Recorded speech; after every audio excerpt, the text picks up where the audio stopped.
कल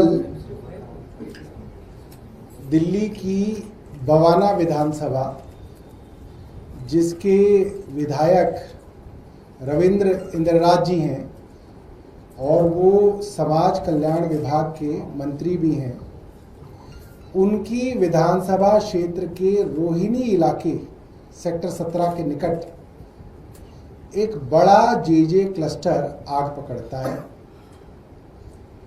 कल हम वहां पे गए तो वहां पे रहने वाले लोगों ने हमें बताया कि ये आग करीब 11 से 11:30 के बीच में वहां पे लगी।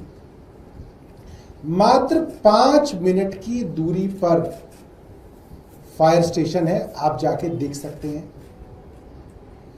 5 मिनट की दूरी तय करने में हमें बताया गया करीब 2 घंटे फायर ब्रिगेड को लगे। जब तक फायर ब्रिगेड आई, आप सोचिए जब फायर ब्रिगेड आती है तो लोग उसकी मदद करते हैं कि फायर ब्रिगेड आ गई, आग बुझाई जाएगी, मगर लोगों ने पत्थरबाजी की। क्योंकि जब तक फायर ब्रिगेड आई तब तक वहां सब कुछ जल के खाक हो चुका था। फायर ब्रिगेड सिर्फ खाना पूर्ति करने के लिए आई। उस जेजे क्लस्टर के अंदर 2 छोटे छोटे बच्चे जल के पूरी तरीके से जो है खाक में मिल गए थे। सिर्फ हड्डियां उनकी बची थी और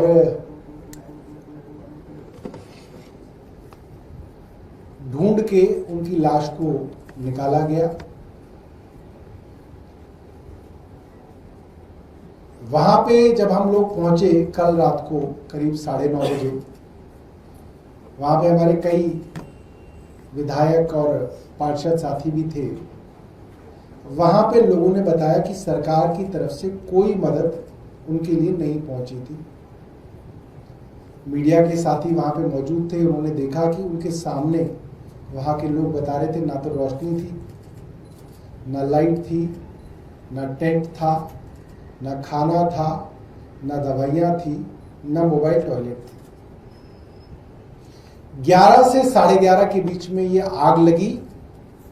दिल्ली की मुख्यमंत्री और वहां के स्थानीय विधायक और मंत्री बवाना में मन की बात सुन रहे थे। वहां से 10 मिनट की दूरी पर आग लगने के बावजूद मुख्यमंत्री घटनास्थल पर नहीं पहुंची। मुख्यमंत्री ने इसके बारे में एक ट्वीट तक नहीं किया। जब हम रात को वहां पहुंचे, हमने मीडिया से बात की, ट्वीट किया, तो रात को 11 बजे मुख्यमंत्री जी ने ट्वीट करके कहा कि हम वहां पे दवाइयां, खाना, मोबाइल टॉयलेट सब कुछ भिजवा चुके हैं, जबकि वहां पे कुछ नहीं था। ये सब लोगों ने वहां देखा। कई सवाल वहां पे खड़े हुए। जब हमने लोगों से बात की तो लोगों ने कहा कि ये एक भूमि माफिया, एक लैंड माफिया उस जमीन को कब्जाना चाहता है जो जमीन डीडीए की है, और वहां पे एक तरफ से मकान बनने शुरू भी हो गए हैं और इनको जलाया सिर्फ इसलिए गया है ताकि ये जमीन खाली हो जाए और इस डीडीए की जमीन पे एक भूमि माफिया कब्जा कर ले। वहां पे ईंटें रखी हुई हैं, अभी भी रखी हुई हैं। वहां पे कंस्ट्रक्शन चल रही थी। किसकी कंस्ट्रक्शन चल रही है? डीडीए की जमीन पे कैसे कंस्ट्रक्शन हो रही थी? झुग्गी क्लस्टर तो डूसिप का क्लस्टर है। उनको तो जब तक आप रिहेबिलिटेट नहीं करेंगे तब तक वो वहां रहेंगे, मगर वहां पे कोई भूमि माफिया कंस्ट्रक्शन नहीं कर सकता। वो कंस्ट्रक्शन कैसे चल रही थी